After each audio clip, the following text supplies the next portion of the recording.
Hello everybody, Chad Eves here with the final installment of our 5 communication failure reasons. And the number one reason is the battle between effectiveness and perfection. There's always this perception that when we do some kind of communication, that it has to be absolutely perfect. Now, there are degrees of how good a communication needs to be, and we'll touch on that throughout this video here. But the number one thing is it's got to be effective, because everything that drives that communication, that's going to drive decisions made, that's going to drive actions taken, is going to be that desired outcome that we've talked about in so many other videos and podcasts and everything else. That desired outcome is going to drive what you're doing. That's why you're creating this communication activity. And for that to have a chance of becoming reality, your communication has got to be effective. It can't be questioned out the gate. So what does this mean to be effective? How do you make it happen? There's 4 effectiveness factors that you need to include in your communication in some way, shape, or format. The first one is you've got to connect with your audience. Ideally, before you deliver your communication, whether it's a presentation, you are shipping out a report, you're designing an infographic, whatever it might be, work to connect with your audience, whoever's going to receive it. Get to understand them better. What's important to them? What are they looking for? Do they have preferences in different types of information, maybe? And that's going to help you shape your communication, which is going to make it more effective. Because when you're able to create a communication that's going to meet what people's expectations are and what their preferences are, it's more likely to be more effective for that audience. And that's something to keep in mind, is this is going to vary by audience. That's why you need to connect with them. You need to get to know them. The second factor is discover, do they share that same desired outcome as you do? This is why it's important to get to know them. If they don't share exactly the same desired outcome that you have, is it a variation of that or a part of that? Or does their desired outcome benefit from when you achieve yours? Maybe there's another incentive, maybe it's a profit motive. Whatever it might be, understand why they would want your desired outcome to be successful. Again, that's going to help shape your communication. The third part is working to ensure that they feel like they have a role in achieving your desired outcome, that they have clarity on it. If they are unsure of what their role is, this is going to harm your ability to get them to help you. Because if people are not clear on something, but they have clarity on something else, they're going to focus on where they have the clarity and what they understand clearly. And where the focus goes, the energy goes. So if you are not clear on why you need their participation, they're going to find somewhere else where it is clear, and that's where they're going to focus, and you're going to risk losing the people that may be critical to achieving your desired outcome. The last part is people need to have confidence in the leadership of an effort, and also that they're going to have the resources necessary. Don't ask them to go climb a mountain and then not give them rope or a tent or something like that. Don't doom it from the beginning, because people sense that, they're gone, they're out, at least mentally. They may have to go through the motions because it's their job, but you will not be getting a good effort in trying to make that desired outcome a reality. So they need to have confidence. And as someone asking them to do something, it's part of your responsibility to ensure that those resources are available, and that the leadership's you, that you are up to the task, or that you represent whoever you are speaking for or writing a paper for, whatever it might be. Too often, when we're talking about the perfection side of a communication, we're talking about something that's shiny and beautiful and sometimes too perfect. It sounds too good. It looks too good. It's almost flawless. We can see this sometimes with certain politicians, You might see us with celebrities or perhaps even in movies or stuff like that, which of course that's fiction. And the problem with that is people get caught up in the optics of something, like a politician's speech, like, oh, I agree with everything he or she is saying, this is wonderful. But there's no details. There's no actual desired outcome, perhaps. And there's none of those 4 factors of effectiveness. This is a warning flag, and this is what you don't want to deliver to somebody. You can have like the most slick, awesome presentation, but if it doesn't have those 4 effectiveness factors, if your desired outcome does not come through clear in that, you are going to risk losing the people that you need to make your desired outcome a reality. And if you lose them, you're now having to take time and energy and other resources from something else to try and pull them back into where they're at least going to listen to you, and hopefully you can still pull them on board to your project. If not, your project could be doomed right at the start. So this is a big part to what those 4 factors of effectiveness build towards, and that is sincerity. People need to feel that you mean what you're saying. Sincerity is critical. And this is really treated or tied to how you treat people.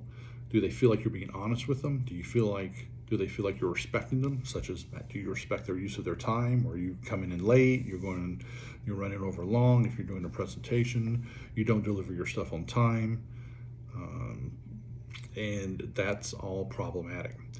Another big part of sincerity when you're doing a communication is understanding what you're asking for. Having a level of mastery over that topic. Always having to circle back, oh, let me go check on it, does not fly. You need to have a mastery on what you are communicating. And if people begin to sense that you don't have this level of connection to your own project, that you're not being sincere, again, you risk losing them. Now, a quick word on canned presentations. This is something that people will do, especially when they give lots of speeches and they talk to lots of different groups. You'll see people that are on book tours do this, politicians, celebrities, different CEOs that are visiting different work locations. There's nothing wrong with that unto itself. The problem comes in, though, when they're just plugging in the different parts. Instead of, they might plug in the location name, the factory name, something about the local sports or food or something like that. If it feels like you're just going through the motions, that's how people are going to take it. And what that's going to say is you're not very sincere about talking to us. And that's really going to hurt the effectiveness of your communication. The consequences could vary. Well, people are just thinking you're lazy, to really undermining what you're asking them to do. I saw a politician give a chamber dinner one time, and it became very apparent that this was a plug-and-play presentation because this person, so it was a politician, left in elements from the other place that this speech was given, and it was a cold weather climate, and the speech was being given in Daytona Beach, and it was obvious that Daytona Beach did not have snow in this one part of the presentation. And that just tells the audience, like, okay, you just kind of mailed it in. You showed up, maybe you were getting paid for the speech, maybe you're just trying to sell some books, but you couldn't even practice enough to give a good presentation. And that just destroys your sincerity, it destroys your credibility, it destroys the effectiveness. So be very careful when you use a framework. Nothing wrong with it, just practice it and be sincere about how you want to connect with your audience, regardless of if it's a framework speech or not. Now, a worthy goal between effectiveness and perfection is, number one, understand that there will probably be very, very little chance of you achieving perfection, regardless of what it is. Even if it's a written report that you've gone over 10 times with, there could be a typo in there or a grammatical error or whatever. If there's one, no harm, no foul. With a presentation where you're speaking in front of a group, there's a little bit more latitude, especially when you've worked to establish those connections, to build those relationships, to understand why they care about your desired outcome. But when you can do an effective presentation, ticking those boxes for those 4 effectiveness factors, being sincere and giving that presentation and giving that communication to another person, and you can do it at a high level of performance, then you're really cooking. Then you can make some real magic happen. That's usually kind of an uneven learning process. Always biased towards being more effective than being too polished, because you've got to gain their trust. That's the number one thing. You've got to gain their trust so that they are willing to work on that desired outcome that you want. But that's the goal. And that requires an investment of time and resources, working with a coach, and learning how to do those presentations in different situations, because different audiences, different venues require different skill sets and approaches. But that's really what the ultimate goal is in this, whether it's the speaking or writing, whatever else, is being able to connect that effectiveness with that performance. As always, focus on the desired outcome. That is going to drive everything. You drive that home in your communications, the people are going to remember that. They're going to remember what your desired outcome is, what you want them to do. Are they going to have the tools and the resources to do it? And that is what's going to lead to an effective communication. And of course, they believe you. They believe that you're into making this happen. Never become too reliant on the tech and other tools when you're doing your communication. If you have to write something and your laptop goes on the fritz, it's time to go pen and paper. The important thing is that you get it done, because that shows that you are committed to that effective communication, to achieving that desired outcome. Always be ready to do a presentation without the technology.